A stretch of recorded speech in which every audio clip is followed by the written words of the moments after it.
भक्ति के विविध सोपान और पहलू।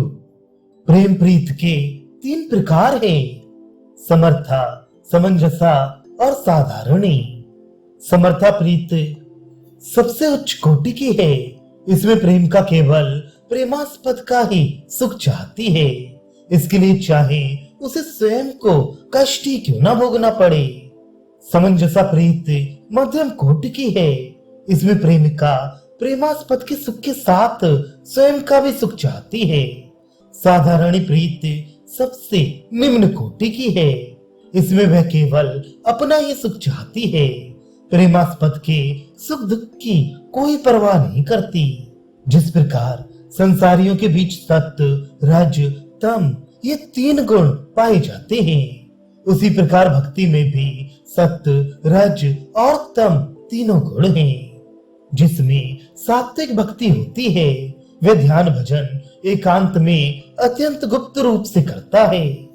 शायद वह मच्छरदानी के अंदर ही ध्यान करता है। सबको लगता है कि ये सोए हैं, रात को नींद अच्छी नहीं हुई होगी, इसी से उठने में देर लग रही है। देह के प्रति इतना ही ख्याल रहता है कि किसी तरह पेट भर जाए। साग भात मिला कि बहुत हो गया। उसमें किसी बात का आडंबर नहीं है, न खाने पीने का, न पोशाक का, घर में साज सजावट का जमघट नहीं। ऐसा भक्त धन के लिए कभी किसी की खुशामद नहीं करता। जिसमें रासिक भक्ति होती है वह खूब तिलक चंदन लगाएगा, रुद्राक्ष की माला पहनेगा। माला में जगह जगह पर सोने के मनके लगे होंगे। जब पूजा करेगा तो कोसे का वस्त्र पहनेगा, बड़े ठाठ से पूजा करेगा। जिसमें तामसिक भक्ति है उसका विश्वास ज्वलंत होता है। जिस प्रकार डकैत जबरदस्ती धन छीन लेता है, उसी प्रकार वह भी भगवान पर जोर जबरदस्ती करता है। कहता है, क्या मैंने भगवान का नाम लिया है फिर भी मुझ में पाप है? मैं उनकी संतान हूँ, उनके ऐश्वर्य का अधिकारी हूँ। उसमें ऐसा तेज होता है। ऋषि, भक्ति का तामसिक रूप क्या है? ऊंचे स्वर से जय काली कहते हुए पागल हो जाना, या हरि बोल चिल्लाते हुए दोनों हाथ उठाकर पागलों की तरह नाचना, यही भक्ति का तम है।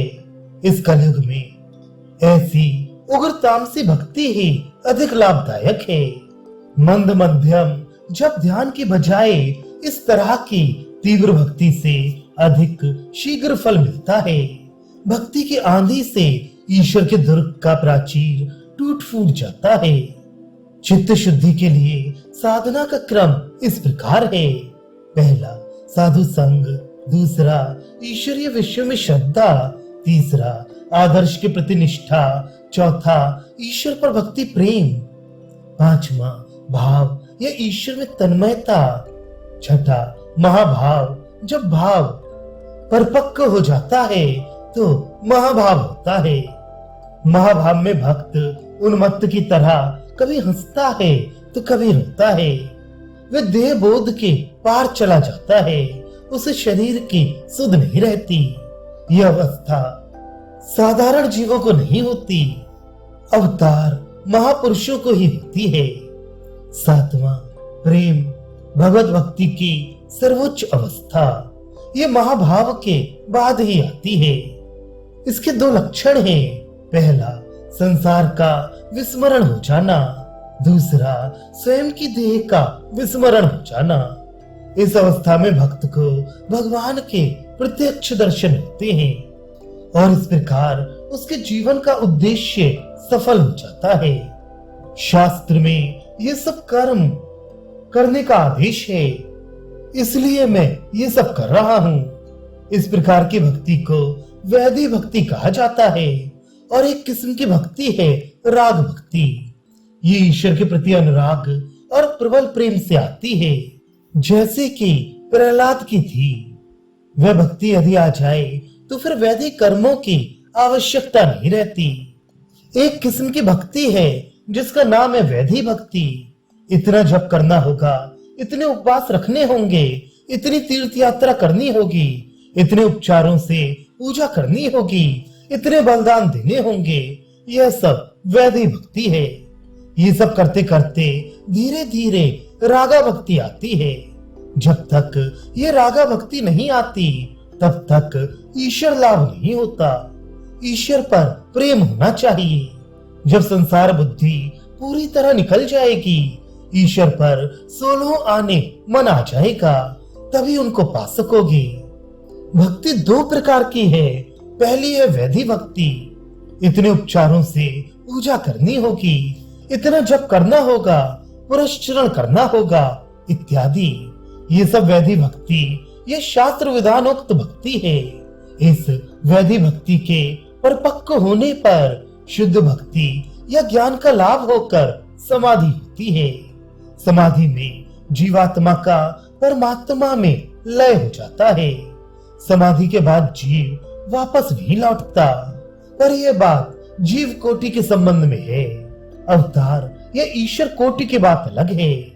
उनकी भक्ति वैदिक भक्ति नहीं, वह तो भीतर से स्रोत की तरह आती है। चैतन्य महाप्रभु की तरह अवतार तथा ईश्वर कोटि भक्तों में अनुलोम विलोम दोनों भाव पाए जाते हैं। वे समाधि में भी जा सकते हैं और फिर उतरकर ईश्वर के साथ दास से वात्सल्य या अन्य कोई भाव संबंध स्थापित कर भक्ति का आस्वादन भी कर सकते हैं। वे नीति नीति करते हुए एक के बाद एक एक सीढ़ी को पार कर छत पर पहुंचते हैं। फिर वहां जाकर वे देखते हैं कि छत जिन ईंट, चूना, बालू आदि चीजों से बनी है, सीढ़ियां भी उन्हीं चीजों से बनी है। तब वे कभी छत पर रहते हैं तो कभी सीढ़ी से नीचे ऊपर आना जाना करते रहते हैं। समाधि में अहम यह जगत का अत्यंत अभाव होने पर ब्रह्म दर्शन होता है। तब दिखाई देता है कि ब्रह्म ही जीव जगत सब कुछ हुआ है।